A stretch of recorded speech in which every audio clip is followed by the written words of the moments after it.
Good evening. I am Zenobia Dallas, the chair of the City of Saginaw Planning Commission. This is a regular meeting of the City Planning Commission. The public comment agenda item allows the public to speak to the Planning Commission about issues of general concern to the community. Once you are recognized, give your name and address to the secretary for the record. Speakers shall address their remarks to the commission as a whole. Remarks shall not be addressed to individual commission members, city staff, or the audience. Speakers may ask general or specific questions, and those questions will be referred to city staff for appropriate follow-up. Each speaker is limited to 3 minutes and may only speak once. Speakers should limit their remarks to business within the jurisdiction of the Planning Commission. The purpose of a public hearing is to address the commission with regard to the subject of the relevant hearing and not speak on other topics. When the petition, special land use, or site plan approval request in which you are interested is called, please be prepared to speak. Once you are recognized, give your name and address to the secretary for the record. The applicant whose application is the subject of the public hearing or their designated representative shall be the main presenter and will be allowed 10 minutes for their presentation. After the appellant's presentation, others may comment. Again, those speakers shall address their remarks to the commission as a whole and not to individual commission members, city staff, or the audience. Each additional speaker commenting on the subject of the hearing will be limited to 3 minutes. Speakers may only speak once on that hearing. This meeting is videotaped, so it is important that only one person speak at a time and the audience observe respect for the speaker. An affirmative vote of the majority of the members present is necessary to grant a petition, special land use, or site plan approval. Recommendations on all petitions made by the Planning Commission are then forwarded to City Council for disposition. Are there any questions? Seeing none, Madam Secretary, please call the roll. Commissioner Braley? Commissioner Dallas? Present. Commissioner Hanley? Present. Commissioner Jones? Present. Commissioner Moore? Present.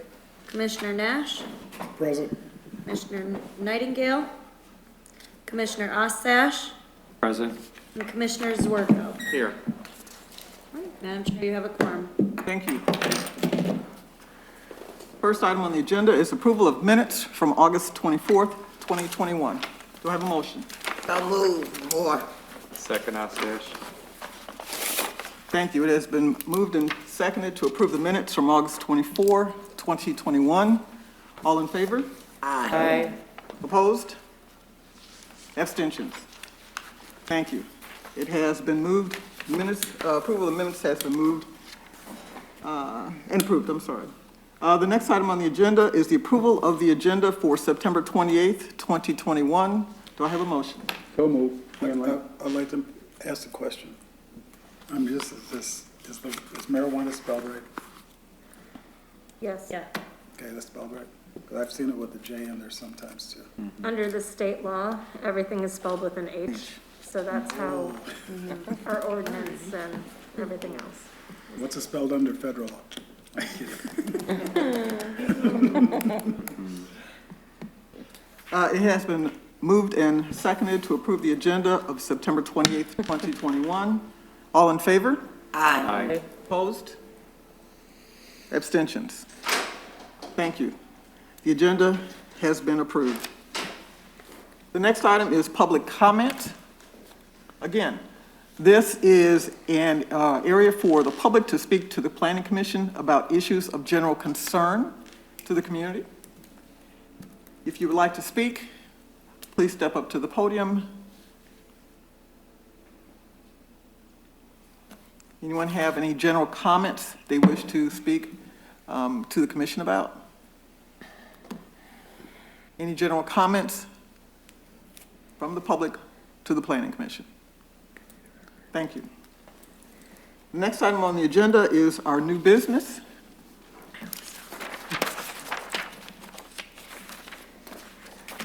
We will now begin the public hearing for case J21-0099 to allow a special use permit for marijuana establishment at 1720 Norman Street. The purpose of a public hearing is to address the commission with regard to the subject of the hearing and not other topics. Again, speakers shall address their remarks to the commission as a whole and not to individual commission members, city staff, or the audience. The applicant whose application is the subject of the hearing or their designated representative shall be the main presenter and be allowed 10 minutes for the presentation. Each additional speaker commenting on the subject of this public hearing will be limited to 3 minutes. When you are recognized, please state your name and address for the record. Is the applicant or a representative present? Thank you, Madam Chairman. My name is Andy Andre, Avanti Development Group, 330 Enterprise Court, Bloomfield Hills, Michigan, 48302. What we have before you tonight is the request for the special use and site plan for 1720 Norman Street. This is an existing building that was developed not too long ago under the industrial zoning there. And what we're talking about is a repurposing of the building. It's currently vacant, and some rehabilitation to it in order to make this a viable building again. Just to touch on some of the information that was submitted within the application, the plans to you. As I mentioned, existing building, we have sufficient parking that's located both in the front. There is a smaller office area that's identified on the plan. Then there's a larger high bay area that you'll also see there. So we've incorporated parking along both there's 2 different lots on each side of the building, 2 different driveways. We have incorporated that. The lighting meets the standards as well. We have a rather large existing berm that fronts Norman Street. I think it's anywhere between 7 to 8 feet tall. It's landscaped. Some of the areas we identified on the plan, there's a couple of trees that need to be replaced. Those will be replaced as part of it. So we have a very, very good buffer that's existing that will continue to be maintained along Norman Street. As part of the original plan, there was a detention basin that was constructed. As part of our submittal, we did a verification that that basin is sufficient for what our proposed use is. There's some slight modifications that we were making to the discharge that was contained within the calculations, and that will be reviewed by engineering as well. The building itself, as I mentioned, is in really good shape. So this is a great opportunity for repurposing a vacant building for this use, and again, create a very viable project.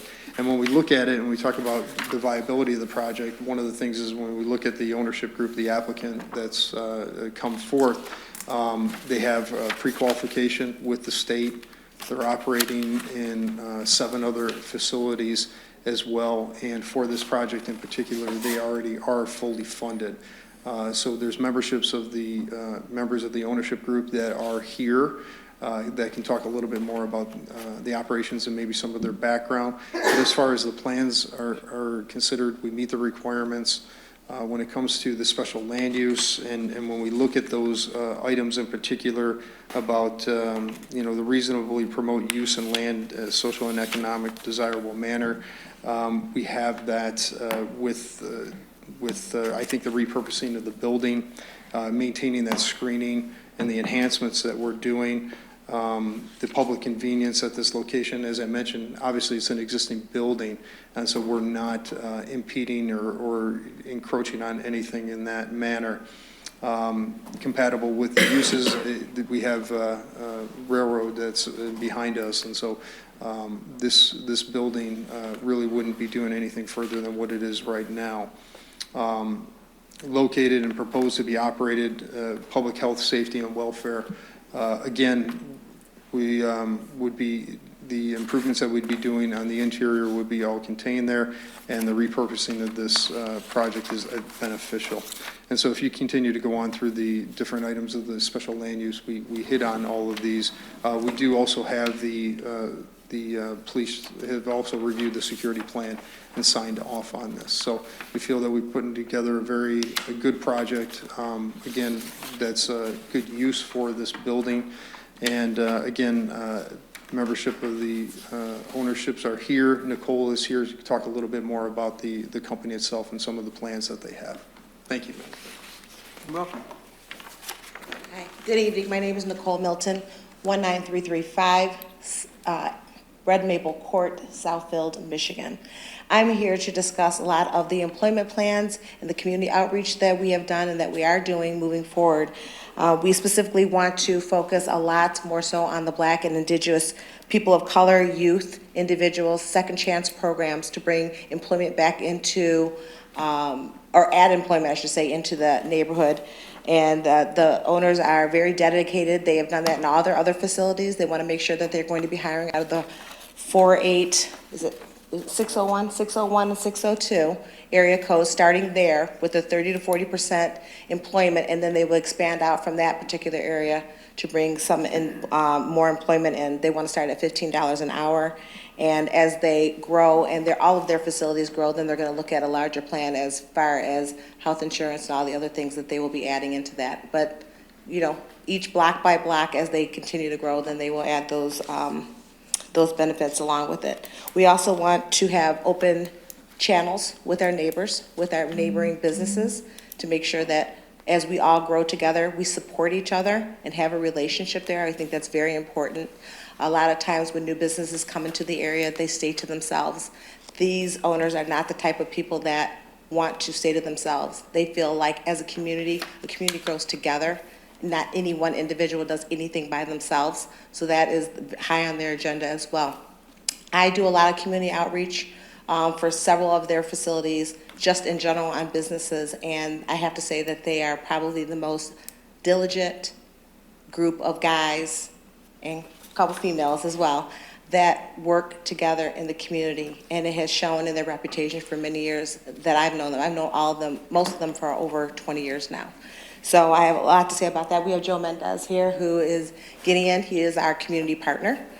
We are giving him a monthly donation to help the children and the youth. That is the start of our relationship moving forward. And we have already given a good faith check, regardless if you all agree or not. We want to make sure that we are always giving back into the community. And even though we will still own this building regardless, that dedication will go forward. And I think that pretty much covers a lot about the community. I just want to know, does anybody have any questions about employments or anything like that? We'll ask questions later. This is for the public hearing to get comments from the public. Yep, then I look forward to it. Thank you. Thank you. Thank you. Is there anyone else who would like to comment on this case? Is there anyone else who would like to comment on this case? Is there anyone else who would like to comment on this case? No. Do I have a motion to close the public hearing? So moved. More. Support, Nash. It's been moved and seconded to close the public hearing on case J210099, special use permit for marijuana establishment at 1720 Norman Street. Do I have a motion from the commission on this case? So moved, Astish. Support. More. It has been moved and seconded to approve public hearing case J210091, special use permit for marijuana establishment at 1720 Norman Street. Are there any questions or any discussion from the commission members? Yes, I have a question, Madam Chair. Bob, this is on Norman Street. Where? I'm trying to find it. So it would be west of Veterans Memorial Parkway, north of the railroad, transmission or switch yard, just right across the street from the Housing Commission building. Okay. I'm looking at it upside down and around. I'm trying to figure out where is this building. Okay. I got you, man. Okay. I got you, Okay. man. I just ride through the neighborhood. I just ride through the neighborhood. It's too much work. I do have another question though. Go ahead. Young lady, you indicated that you were going to do employment where in certain zones and you were giving back to Saginaw, how many jobs are we talking? Probably 50 or 60. But we want to start with the core. We want to start with the backyard. We want to make sure that it's available for people to get to work easily, whether Right. it be bike, walking, Right. you know, any type of easy transportation, and then we'll expand out from there. What timeframe are you talking about in terms of the 50, 60 jobs? Is it over a period of a year, 5 years? Well, once we get up and running, we will slowly start employing people, and then when we go full operational. Okay. And so, I don't, 40. about 40? Once we open day one, we'll have about 40 to start. I didn't hear So it. from day one, they said they will have about 40 people to start. Okay. This is, I asked a Go question. ahead. What did the neighborhood say about this? Do you have any input from the neighborhood? I did not get any feedback from any of the notices that we sent out. And what was this building before, do you know? Anybody know? It was built, Third-party supplier for General Motors. Who's third parties for? Manufacturing. Yeah, I knew it was manufacturing. Okay, got it. Is there any houses over there? Not many.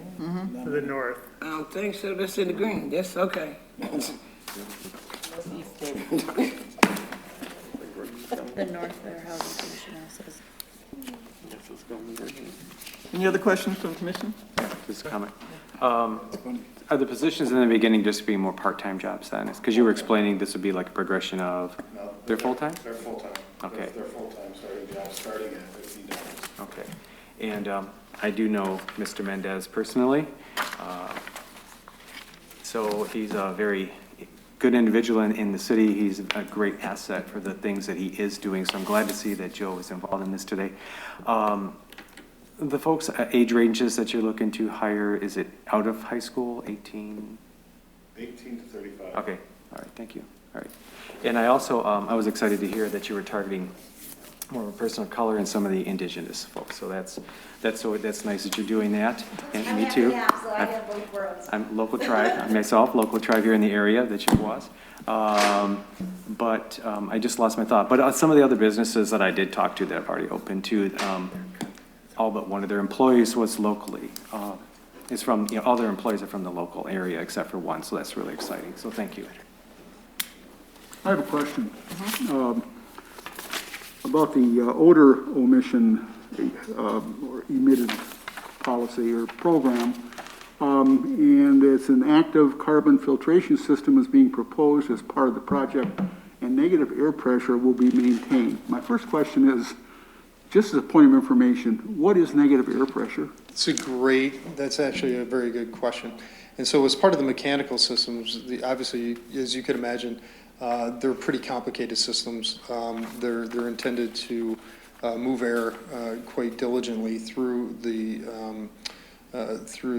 whole building itself. What the amount of volume, you think about it, it's volume. Just like you turn on a faucet and water comes out, the air does the same thing. So it actually moves in volume. And so we can design the mechanical systems so that rather than pushing out air out of a room, it brings air into it. And so that's under the negative pressure. And so what we can do is we can control it, any of the air so it doesn't mitigate out, that it goes into the spaces where we have all of the odor mitigation measures, whether they're activated carbon, there's also ozone filters that you can incorporate into it, so that it brings that air into those spaces and treats the air itself. So it actually removes the odor out. So rather than pushing air out of the building, you create a negative scenario where that air stays and maintains within the building and then is treated. So this is building-wide? Yes, building-wide. Not each individual room isn't? Yes, you can design them, so we typically design each of the rooms to have, to operate that way. So each of the rooms would operate in that condition. So can you repeat, I'm sorry, can you repeat that? So each individual room will have That's an air typically- filtration? Mechanical systems, yeah, that's typically how it's done. Okay, thank you. My second question is, you say that this system is going to be proposed as part of the project. That sounds like maybe. Well, there's always going to be odor mitigation measures that are proposed as part of the project. It's really down to what exact selection that you make. Like I mentioned, there's activated carbon filters, which are industry standard. You also have, like I mentioned, you have some filtration. They're called clean leaf units, where they actually have multiple filter systems. And so each one of them will be kind of evaluated and see what the best use is. Because as we're talking about right now, as we are in a site plan review, the final building design hasn't been done. But those measures are very typical industry-wide and would be incorporated here. So there will be no odors emitted from the facility? No. You're just not quite sure what the mechanical That's devices correct. will be used? Yep, that's right. Part of state regulations, Yeah. you can't have any odor emissions, so whatever the building is designed for will have adequate odor mitigation. Yep, and I'm pulling it up right now. I believe our ordinance requires that they comply with whatever the state requirements are with regard to odor emissions, and we don't have the ability to regulate anything more strict than what the state puts in place. So if they want to maintain their state license, they certainly have to comply with the state requirements, so. Okay, thank you. Any other questions or comments from the commission? Hearing none. Madam Secretary, will you take a roll call vote, please? Commissioner Zwerko, Yes. Commissioner Dallas, Yes. Commissioner Hanley, Yes. Commissioner Jones, Yes. Commissioner Moore, Yes. Commissioner Nash, Yes. Commissioner Ostash. Yes. It was approved. Thank you. Thank you. Yep. Good luck. Congratulations. And all the cities we've worked with, you guys have been an absolute pleasure to deal with. Good, thank you. Is that good? Thank you. That's got to be good. Pleasure to deal with. Good to hear. Okay. Yeah, as long as, from what I'm hearing, I can stay at home. I ain't got to relocate. Well, if you're hanging out with I'm Joe, what, I'm sure I'll see 6 you. blocks, 7 blocks away from where they talking? Come on. The next item on our agenda is old business, and we have a master plan status update. I don't have anything much to say about that, other than we're asking everyone who would like to come to the stakeholder meeting tomorrow with the various boards and commissions. I have, I believe, 4 of you signed up. Does anybody, whoever has not signed up, please let me know as soon as possible, because I'm ordering food tomorrow. It starts at 4 p.m., right? 4 p.m., yes. I won't have to work. I'll be there. I'll be there. I just didn't sign up, I'm sorry. Can't remember if I did, but I'll be there. I think you did. I think I did. You gotta rehearse. Sorry. Okay. That's an event. The next item on our agenda is adjournment. Is there a motion for adjournment? So move. More. All in favor? Aye. Opposed? Abstentions? Meeting is adjourned at 6:24.